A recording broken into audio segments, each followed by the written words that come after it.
السلام عليكم ورحمة الله وبركاته. حياكم الله في حلقة من منصتنا الأسرة المعرفية. Today's episode is going to be in English and our guest is Dr. Madeha Alajroush. Give me 1 second to invite our guest. And the topic we're going to talk about, the session will be about the importance of money literacy and how that is related to our parenting style. أهلا وسهلا. كيف الحال دكتورة؟ Thank you very much. I'm so thrilled to have you on our platform, and I look forward Actually, to many, I am many thrilled, sessions. and thank you so much for giving me this opportunity. Thank you. Oh, welcome. Dr. Madeha, I was just going to give the audience a little bit brief about your background. You are a psychotherapist, but I love that in your biography that you said you are a mother and an author, photographer, and I love that you like to accompany your patient or client throughout their journey until they have achieved their own personal fulfillment.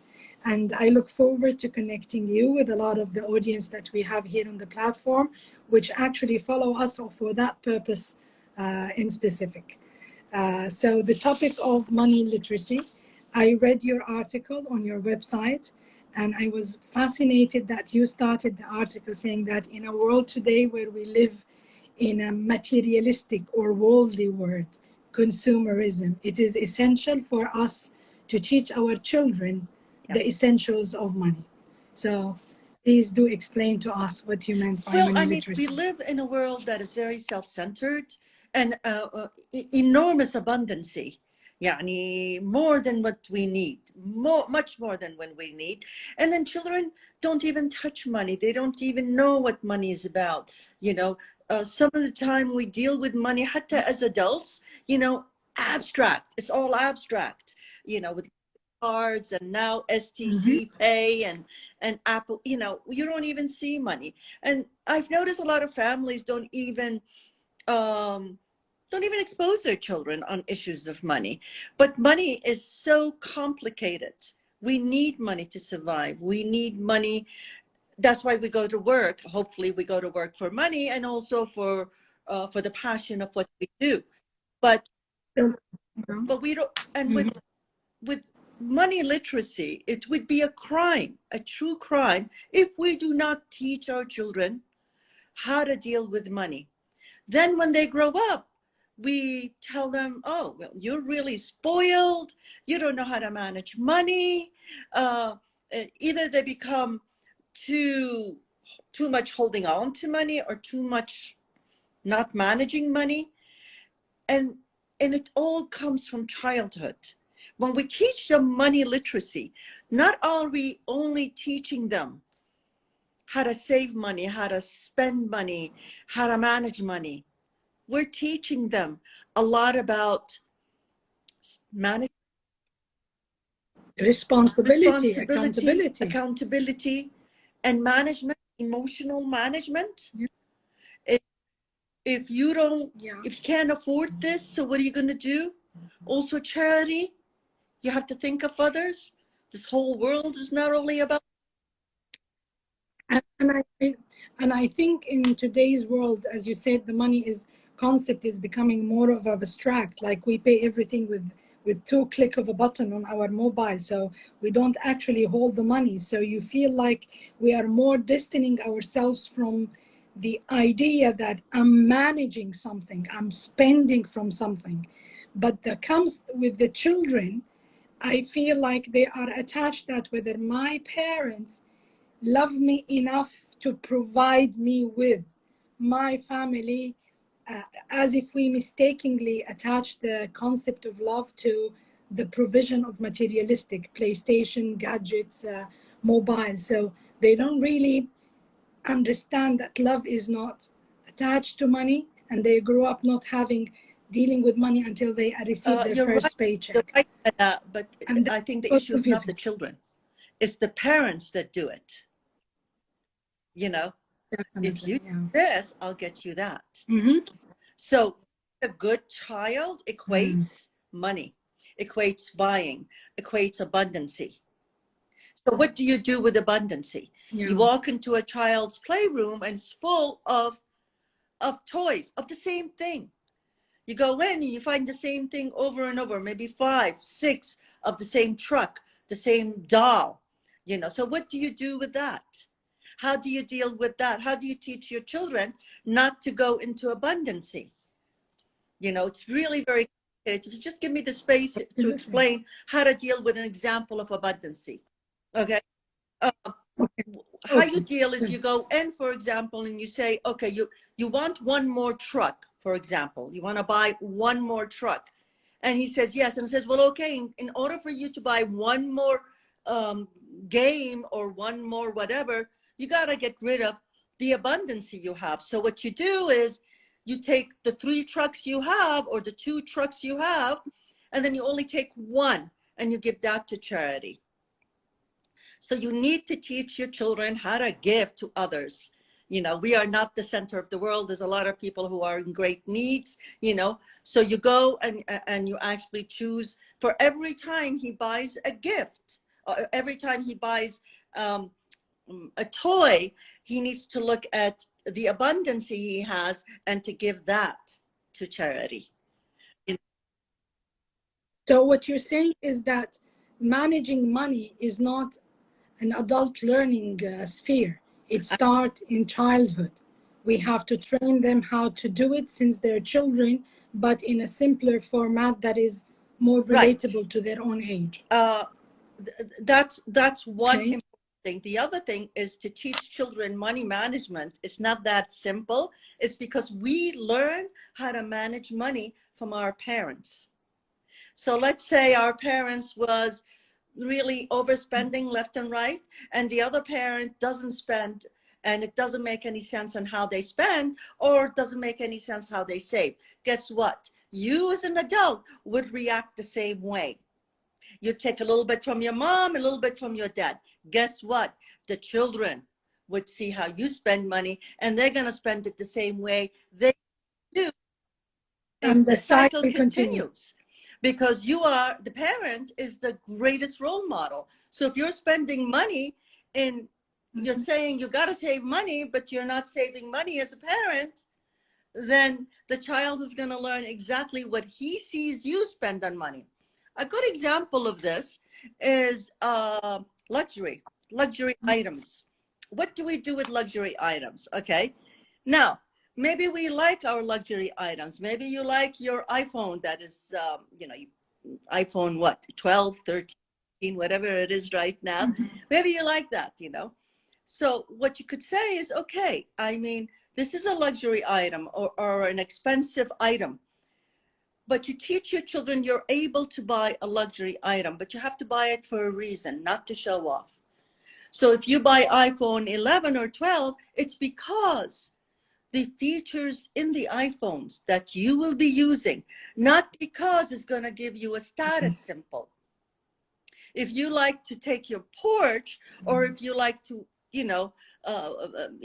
drive your Mercedes, now that's okay, but it's not because of social status.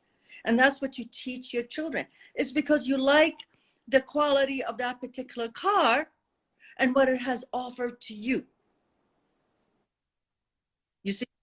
Absolutely. So even though the family is able to buy expensive stuff, it doesn't mean you don't teach your children, go ahead and buy it. But it has to be a reason. So you cannot have friends around you. What you teach your children is you can't have friends around you is because of all the materialistic things you have around you. They're around you because your character, you are a special person. And that's what you teach your children. Absolutely. And that will force them to start their inward journey at early age. I'm not the bag, I'm not the car, I'm not the house. Who am I to those people? Who am I to myself? And that's identification. I wanted to ask you, a lot of the children struggle between differentiating between the concept of want and need. And I feel in our society, and I don't want to generalize or make a judgment statement, but I feel like mostly the middle to upper class, we live in the want sphere rather than the need sphere. The need sphere is being handed over to them. So they grow up it's about the luxury, about the complementarity rather than the necessity. You absolutely brought an amazing point. It's a very important point. So for example, here you give your child an allowance, and I would like to go into the allowance and how do you give an allowance. So they go and they want to buy an item. Then the first question is, do you want it or do you need it? Okay, you need it. Okay, we go down and buy it. Especially now the shopping is on the net. So you sit down on the net and you look at it and say, oh, I like this. That's great. Do you want it or you need it? And he says, I need it.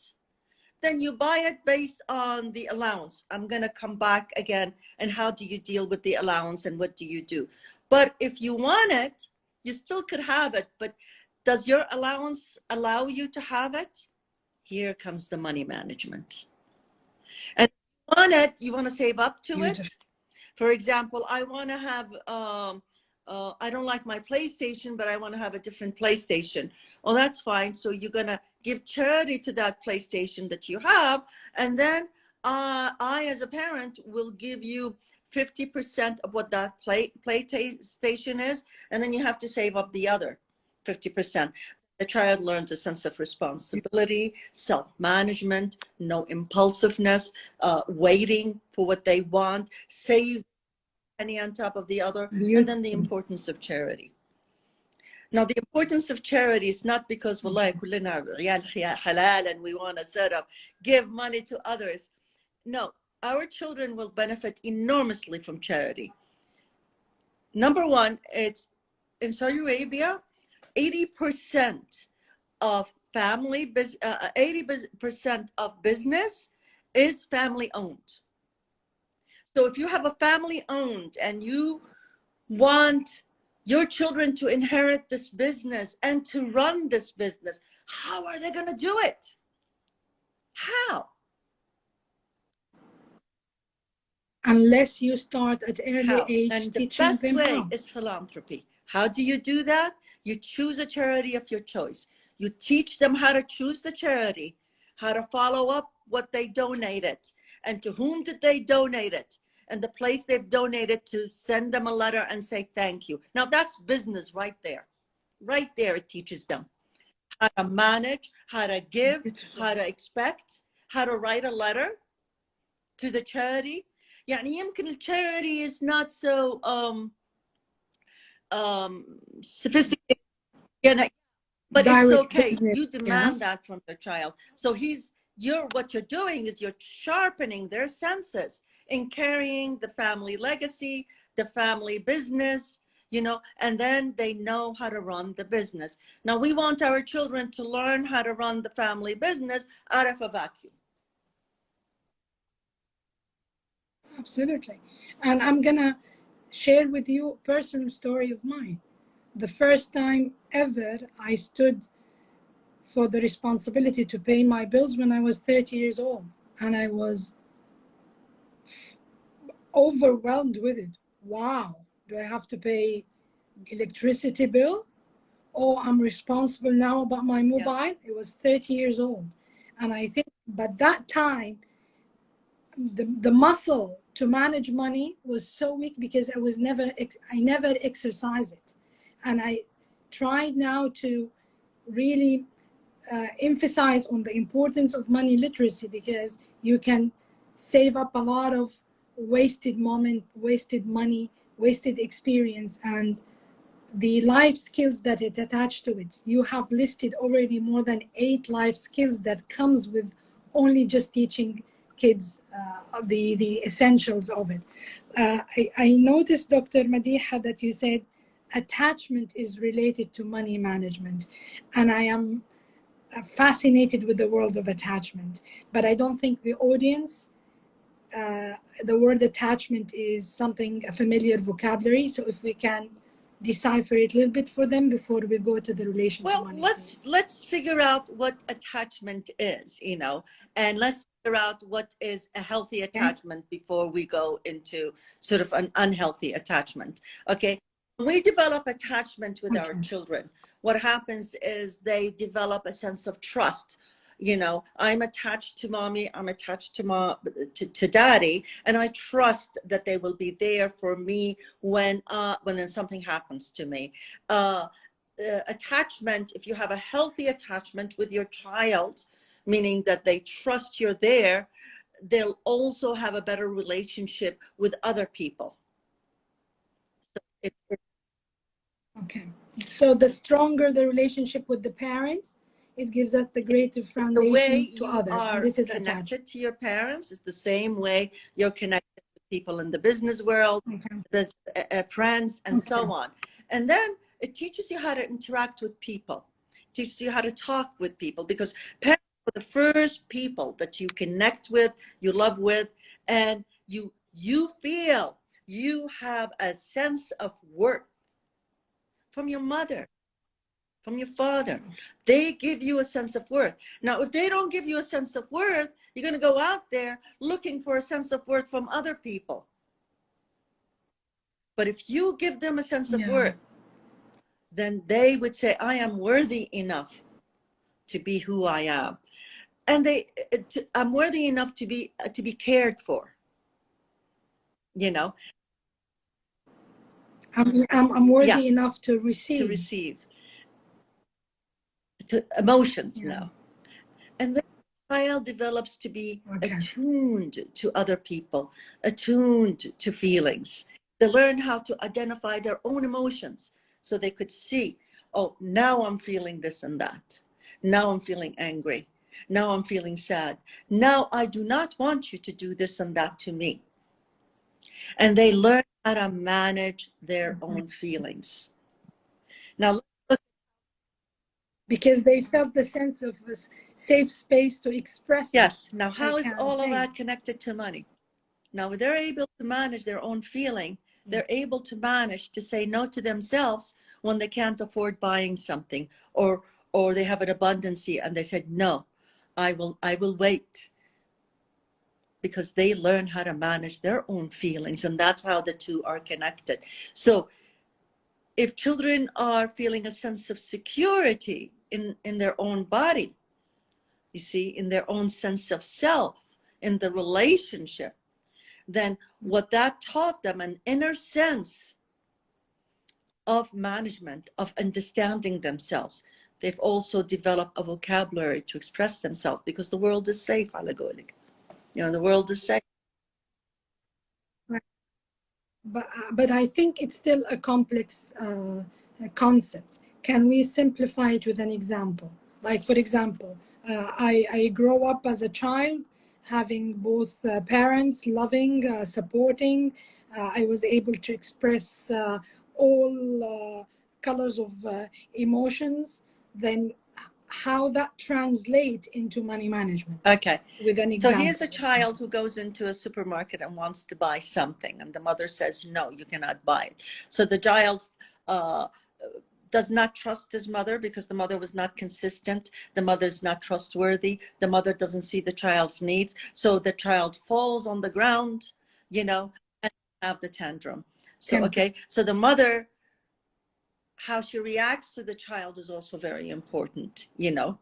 She could say, you know, so the tantrum is about, I cannot wait. I want it now. I don't feel secure enough, and nor do I can manage my feeling.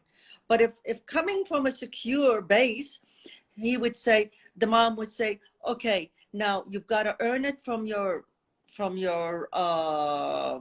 allowance, or before we went into the supermarket, we also agreed that we will do 2 things and only 2, and you've asked for the 3rd, and we're not going to go. Now, parents have to be consistent, Kamana. Not all, it's not on their, you know, I'm dealing with my child right now, so I'm going to give him the abundancy of whatever, you know. No. If you say 2 and the child struggles with 2, then hold on to the 2 items in the supermarket. And most parents falls into the trap of being guilty. Nowadays, most parents are working long hours and having a busy life. They feel like, I will allow what was not allowed. I will give them more than they need, just to ease that guilt in my hard. Like I was supposed to attend the PTA meeting today in school, but I couldn't. So now he's asking for third item. So that there is no You're consistency, absolutely right. as And you I said. think that is really about, Kamana, in the parent's guilt. It has nothing to do with upbringing the child. You know, that the parent has to deal with their own feeling, their own guilt, because that is separate from the child needs.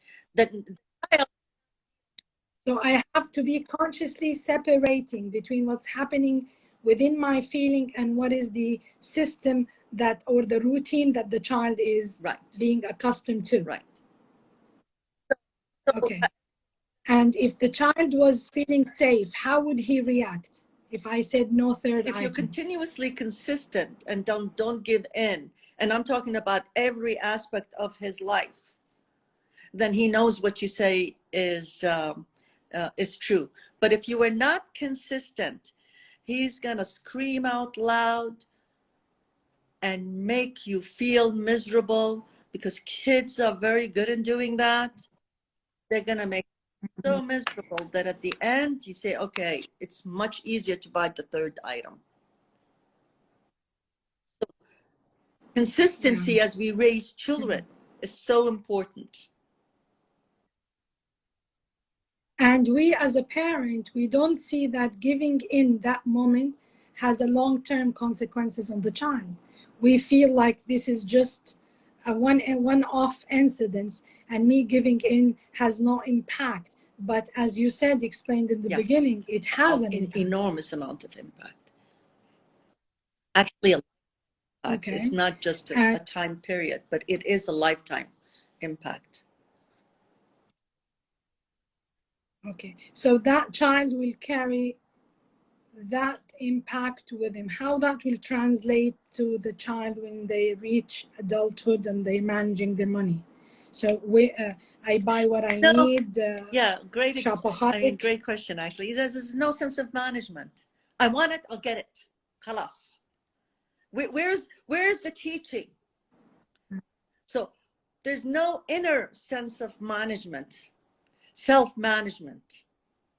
So they don't learn the delay of gratification, always seeking the instant gratification. I want it now. I want it now. And because that's emotional management, parents need to support and help their children with that. It doesn't come automatically. But I'm very much sad that in our Saudi society in particular, I cannot speak on behalf of the Arab, we have Arab followers from 6 different Arabic countries. I feel like we raise our children as if money an adult topic. Like children, they don't know what's coming in, what's going out, where it's coming from. All what they hear, yes, you can have, no, you can't have. Give me what I gave you because you've done something wrong. I don't feel like money is something that we discuss with our children. We am I exaggerating, or in your practice you feel that is true? You're absolutely right. And I think we don't teach our children in all social classes and in most Arab countries, you know, what is money and how do you deal with it and how do you save it, how do you spend it, and what do you deal with it. Like, for example, I would hear a lot of parents would say, oh, well, you know, we've opened up a bank account. And I said, well, that's great. Did the child go with you to open the bank account? The answer is no, his dad did it. Well, where's the learning? Absolutely. And I think once they go into the learning cycle of money management or managing the budget of the family, I think there will be some sort of ease dealing with them. I'm imagining, I don't know. If children are involved, that there is budget for this and that and that, and this costs this and this, and there is, we have enough, we need, we want. I think dealing with them and their needs and their wants would be much easier, even psychologically. Absolutely. And emotionally. And that is the importance of allowance, of a set allowance. Mohab allowance that says, oh, if you fix your room, I'll give you money. No. It's a monthly allowance or a weekly allowance based on the child's age. And then that's where they take the money and they manage it. And they divide it in one. So again, I love the concept. So far we tell our children, if you clean your room, you earn 10 riyals. If you wash your dish, that's 2 riyals. If you babysit your younger sister, that's 10 riyals. No, You said that's like not it. American concept, by the way, and I don't like it at all. And I'll tell you why. It's because if he cleans his room, that's his responsibility or her responsibility to clean her room. So why should they be paid for something that it is their responsibility? So, and you suggest the alternative is that we set an allowance that is relative to their age, that it expand or increase according to their age. For example, whether it's if you're giving your or children monthly. right now 50 riyals, let's say a week, okay? What I would recommend is you pay, and the way they spend it is on food in the school cafeteria, okay? What I recommend, you give your child 150. Okay, so the 150, and I know some parents will freak out, but hear me out. That's a lot for my, you know, 7-year-old. No, it isn't a lot, and I'll tell you how you divide it. And that's a week, okay? So you give them 150, and you expect from the child to divide them into 3. 50 riyals for their own personal spending, another 50 riyals for saving, to buy the Nintendo or whatever game, okay? And the third is philanthropy, is for the charity, because it teaches them how to really give and manage and follow up. And all of this is in the workshop. So it's done in 3 phases. So let's say the child, the first week, you know, he'll spend it all. Say, okay, great, fine, but there's consequences.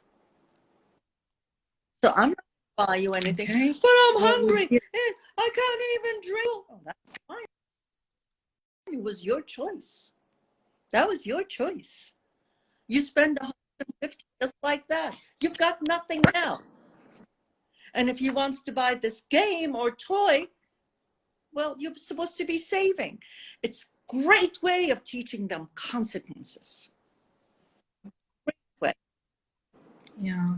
Discipline, delay of gratification, that's really will build them, set them for life. Very basic, very basic skills of life through money literacy. But I want to ask you, why you increase the money from 50 to 150 rather than you ask them to divide the 50? Because the 50 is just enough for their weekly basis. But then let's say nowadays children go to restaurants, okay? So you got to put that into account. So enough money for them to pay in the restaurant. So it's not like every time he wants to go with the girls or the boys and the whatever, oh, okay. No. No. Here you go. Okay. Huh? It's from your saving, right? If it comes from the saving, then there's consequences. There's nothing for him to buy later on.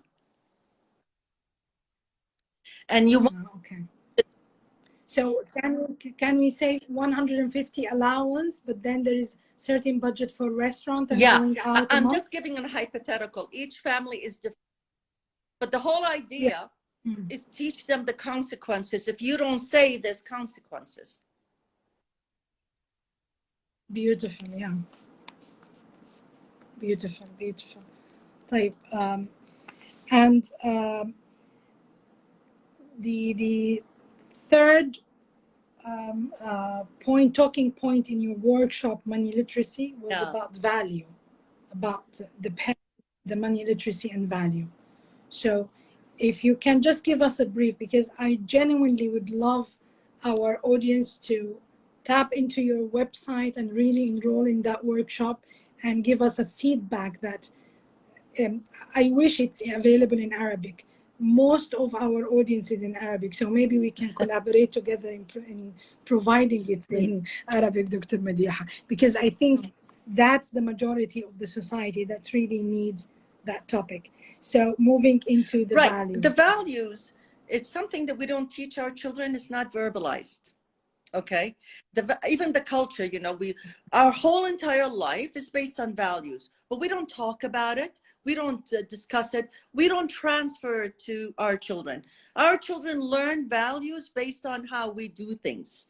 How, you know, when it comes to your own values and the family value, Aydan, every family has their own set of values. That's probably different than the neighbor or the cousin's value.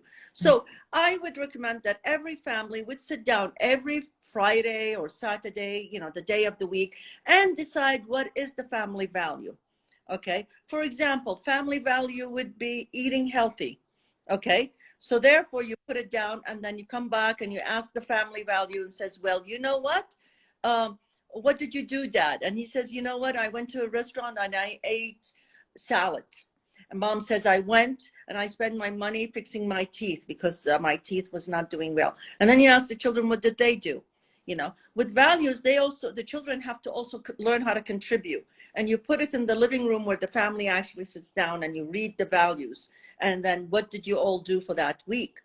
That is part of your own family value. Okay. Then when it comes to spending, it's all about your values. For example, if you have a value, you're not into abundancy, or if you have a value of generosity, or you have a value of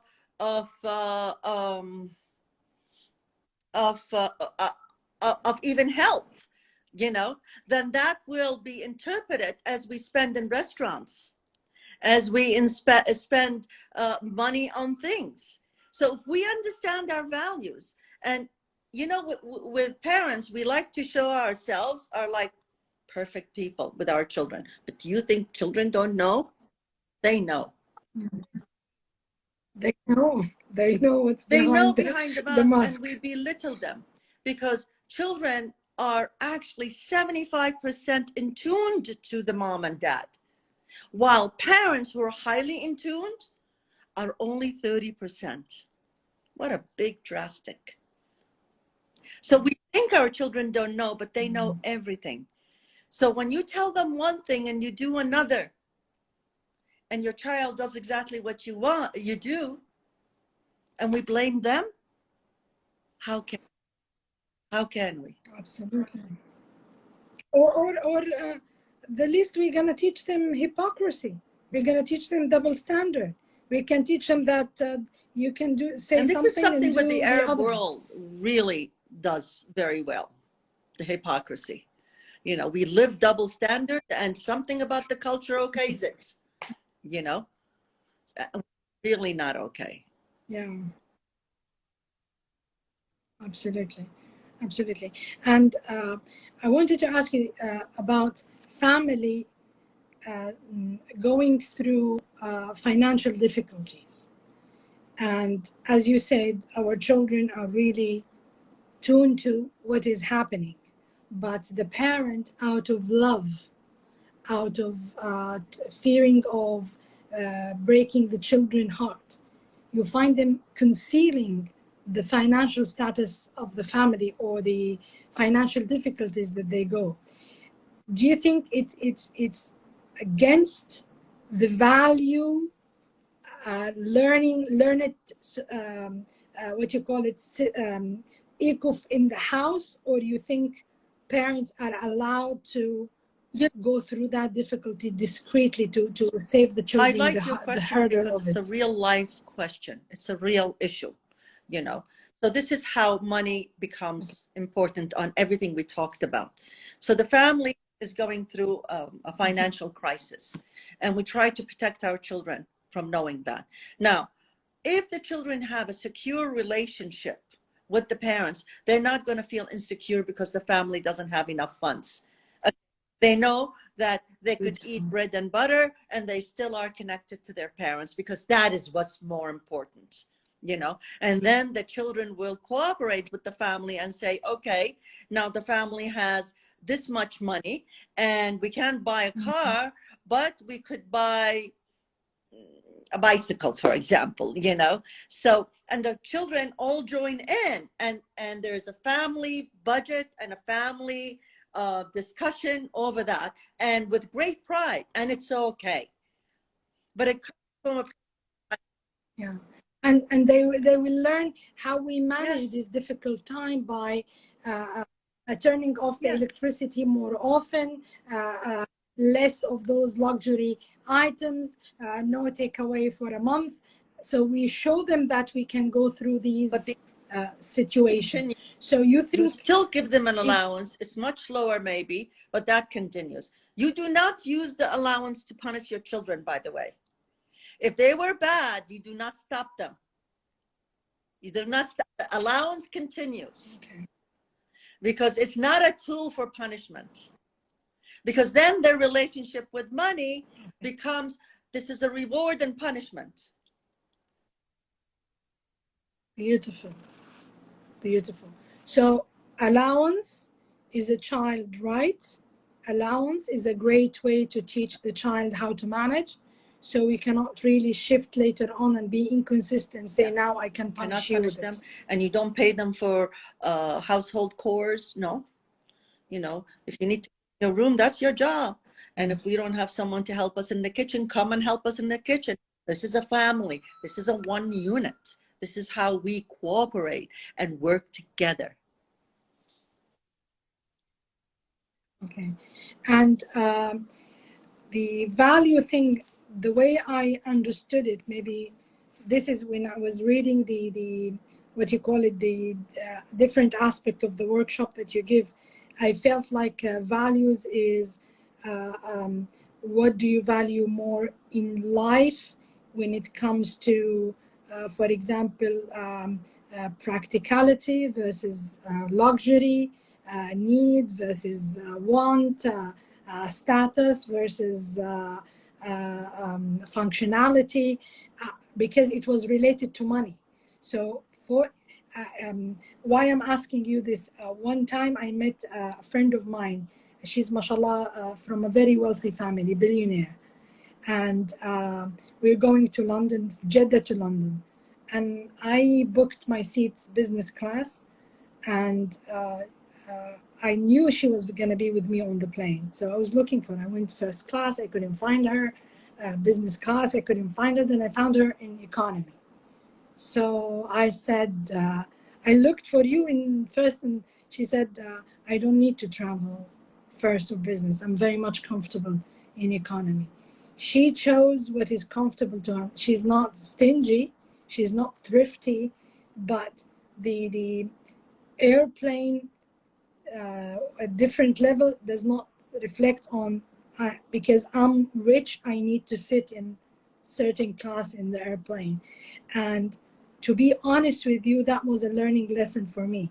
I felt that specifically when we travel, the seats on the plane, it reflects social status.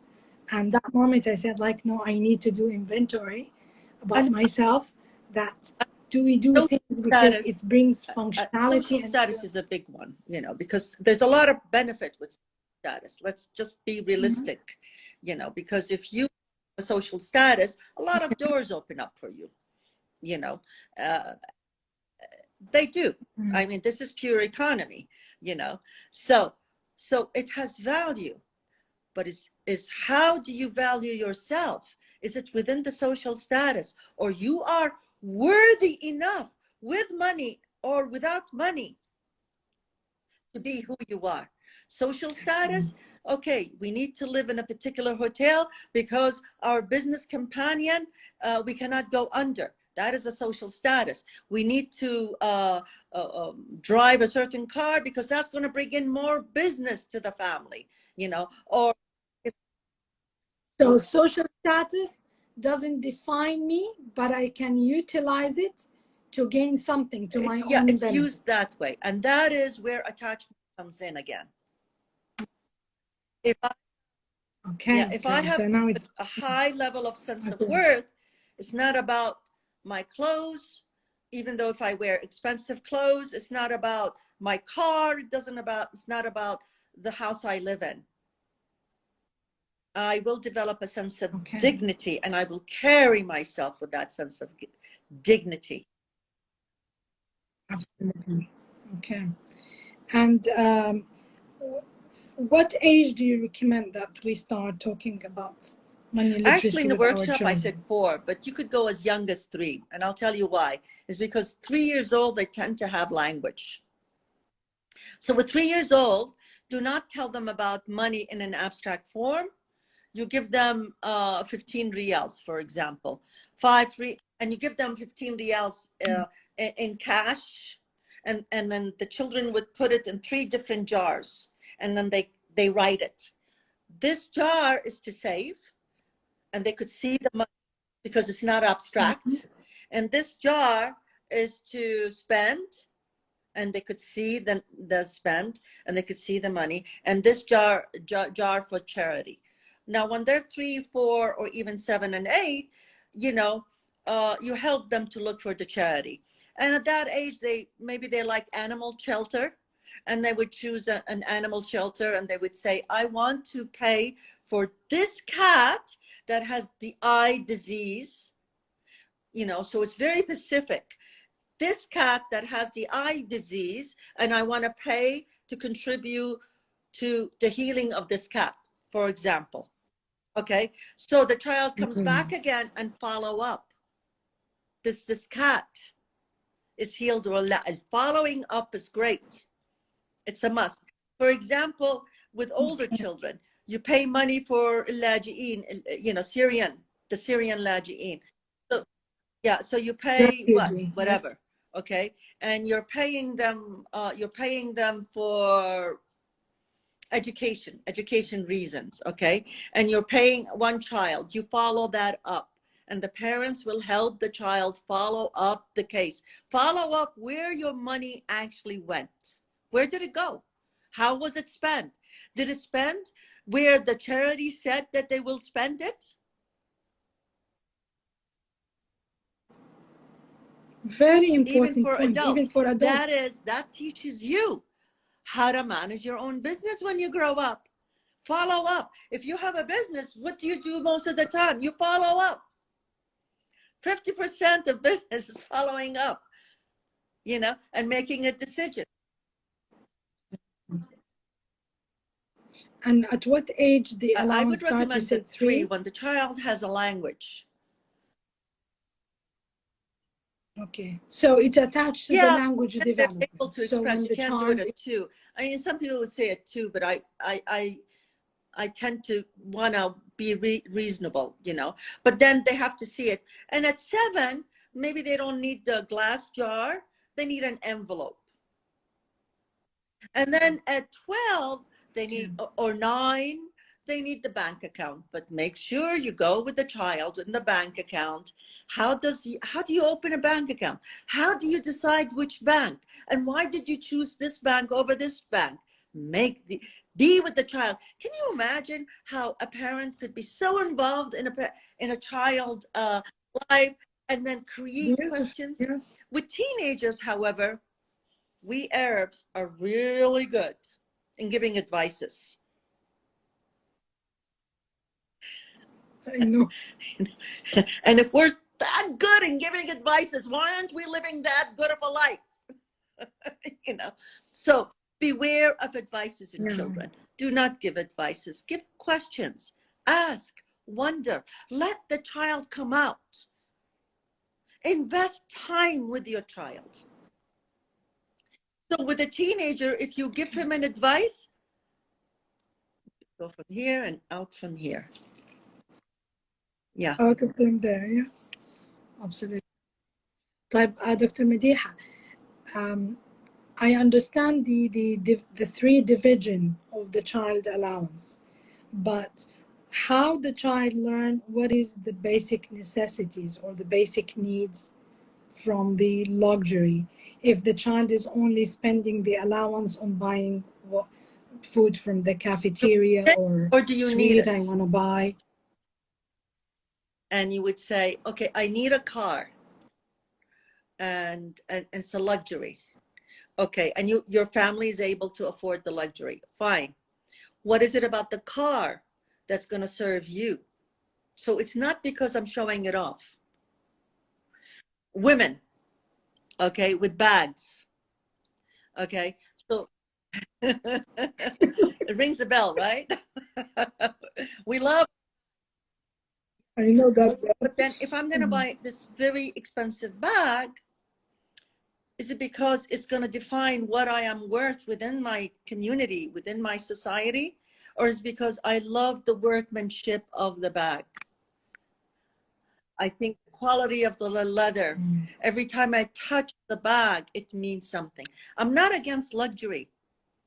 I'm against buying it when you can't afford it, making it define you and your own worth, which never materialistic should define who you are. Whether you're rich or not rich, it doesn't really matter. You know, so with luxury, enjoy luxury. There's a lot of people who have abundant of money. Enjoy it. Don't feel guilty, because I'm also against having money and feeling guilty. No, do not feel guilty. It's okay. Islamically is okay, you know, but be conscious. Learn how to spend. Consciously. Yeah. Absolutely. And when the child will understand that the adult earning goes to items like rent, electricity, water, schooling, gas, when we introduce the child that majority of our Most earnings likely to that goes at university age. When they the house and live on their own, then they have to, by then they're ready. You know, when you give them the consistency of this mind, you know, allowance and all that, then they would be ready how to manage their money. I think maybe the question is, when does the child buy their own clothing with their allowance?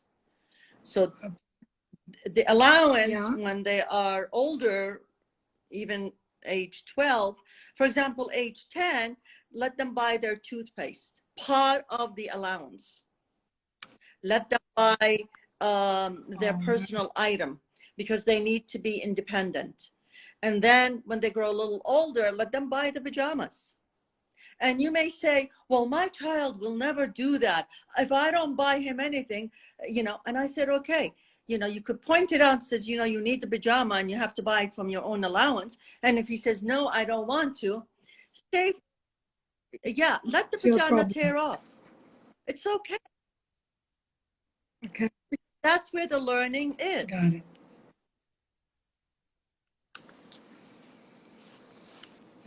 I love it. Okay. And the consequences, how we can make sure that the child is learning the consequences and he's not receiving it as a punishment. If they overspend, how we can tell the difference, then they can't buy. That's enough of a consequences. With the same smile you have on your face. Thank you. Yes, you're absolutely right. With love, attention, and care. We had an agreement. And this is the agreement. You overspend, it's okay. Then you have to just sit and wait. No, I can't. How can I? I said, you know, next time you've got to be careful, with love and care, and just walk away. There's consequences. Life is full of consequences. If you as an adult, Alaa, overspend, what happens to you? I endure it until the next paycheck comes. I mean, you know, so this is what you teach them. This is part of adulthood. Okay. So, Dr. Madeha, time for questions. First question. What about when children spend all their savings? I love it. That's where the learning is. If you, yes, then okay. You want an iPhone? Where are you going to get the money from? I love it when they make mistakes. I love it because then this is where the learning is. This is where how to. Absolutely. But we don't come in and tip in and say, let's start over. I let the child endure the consequences until they save up again. Consistent. Again, consistency plays a role. For example, you're going to buy an iPad. Okay, fine. The iPad is expensive. You pay 50 and I will contribute 50. But you will not buy the iPad unless you have the 50. Now, you have to say that before the item is bought, not when you are in Jarir about to buy the item. To surprise so the child has to wait. No, it doesn't have to be 50. It could be, the parents could pay 70. Whatever the amount is, the parent is the best judge. But it has to be said before.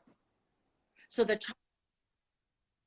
So communication ahead of time, agreement, everything is cleared out. We know what is the system, the protocol we run, how we manage our money. Then we're just gonna be their companion throughout the learning journey with their mistakes. Exactly. I like the word companion. Okay. You're right. You're right. Yeah.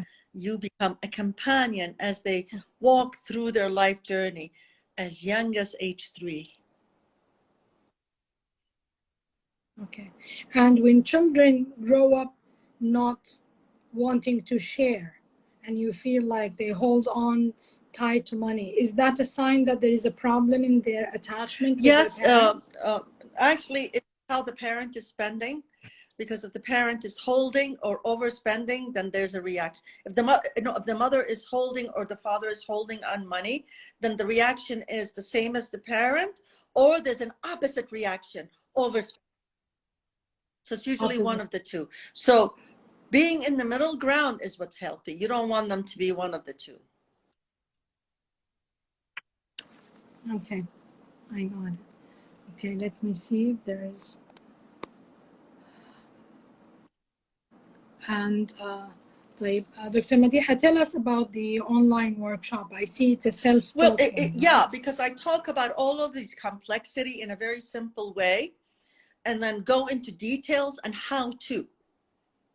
How do you do, and then the examples we bring in, it's mostly about real life example, a lot of tips, real life tips on how to handle it in each and every group, age group. Okay, how do you talk to your child? What words do you use in details? Also, there's a workbook that comes with it that actually helps you how to, sort of, if you get the workshop, it gives you all the details, but the workbook also helps you on how to sort of a reference point and write your own stuff. How do you manage abundancy? How do you transfer family values? What do you do with it? How do you do the attachment? It's a really big one. And consistency, the struggles with consistency. I love it. Bringing up children is really all about consistency. It's not so much about advices, because you give it advice and do something else. It's about your behavior and your role model, okay, and consistency. Okay, Ruby is asking what to do. What do we tell them, for example, if their close friend and relatives have a different way with money? Yes, so you say to them, this is our family value and we're going to hold on to that. But by then the child knows the family value. And he says, but then my friend has this and that and I don't. Either if it's a game or a toy, says, okay, you could save it. But if it's a car and a big luxury item, that's beyond the family budget, then you could say, you know what, our family work with a budget, and this is something we don't need. I know in Arabia we have a big thing with cars, the kids. So use the word needs and wants versus like we cannot afford. Not so much. Or we cannot afford. This is part of our family value. family, okay. Family value. at a lower status. No, this is our family value, which you have talked about, by the way. It doesn't come on the moment, on the spur of the moment, conveniently for the parent. Oh, this is convenient for me now, so I'm going to say it to my kid. That's not fair on the child. Absolutely. Okay. What to do when there is a huge difference between the family's financial means and the relatives that they meet very often? How to deal with it emotionally? Again, I think we go back into attachment. If the child has a strong sense of attachment, they would be sensitive to other people's emotion. For example, you say, you know what, there's no need to show off. You know, let's be sensitive. I think she meant the opposite, like her child or from a lesser economy go to someone who has a lot. How do we explain the difference? Say, I think it's great that they have it, but it's something that we don't have it. But it doesn't mean that we don't have what we need. We have what we need. Because if we're going to compare ourselves with people who have an abundance here, or compare ourselves with enormous amount of luxury of life, you know what? Doesn't mean that your lifestyle is not standard. Yeah. Right. I mean, you still have, a lot of us have the basics and more than the basics. Absolutely. How do you handle a broken home with opposite values? I love these questions. They're real. They're real life questions. Okay. You know what? If you're the mom and you're teaching your children and then they go to their dad or they go to their grandparents and then all the rules you taught them is gone out of the window, there's nothing you could do about it, and it's okay. Because you're the mom and you're raising the children, you are the backbone. You've taught them. So when they come into your space, your rules will follow.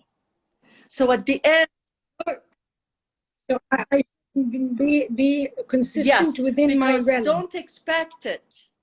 Now, children with divorced parents, oh, they love to manipulate. If mom is not going to get me, I'm going to get it from my dad, you know. And you could say, you could manage that in many different ways. I don't know if time allows us to go in depth with that, but beware of the manipulation. And you could say, if dad gave you the iPhone and that is not within this family, okay, fine. You keep the iPhone in his house, and when you go, he uses it in his house. I mean, every family will find a way that suits their values and their way of life. But don't forget, mom, you are the powerhouse. You know, if you teach your children and they're out of your house and they pick up a lot of things from outside, don't worry. Because once they're in your house, you are the teacher. Most of the learning is actually from you. Absolutely beautiful. Moms are the powerhouse. Yeah. I love it. That's like an enormous, powerful role, you know. So don't underestimate dads on the power of, you know, dads teach children how to be tough in this world. Yeah. So if dad is beautiful, don't underestimate, because you've got a good mom around, that you're not so much needed. You're far more needed than you think you do.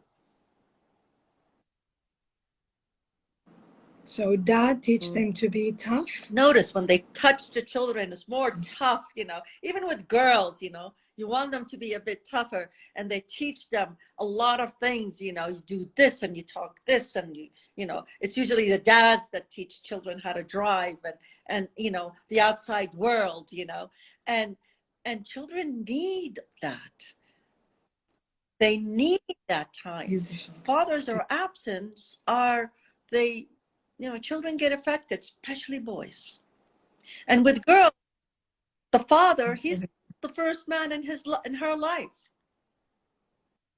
So what role model are you going to be for your daughter's future husband? Wow, that's another episode. Definitely, I would like to do that. Dr. Madeha, we came to the conclusion of our episode, but I'd like you to tell the audience your final thoughts or your last thoughts that they can take away from the whole episode. If I have one thing to say and only one thing to say, consistency. Consistency. You're welcome. Thank you very much. I appreciate it. Welcome. And we will put the website under the episode for them to, inshallah, enroll in the workshop. Bye. Thank you, Dr. Madeha.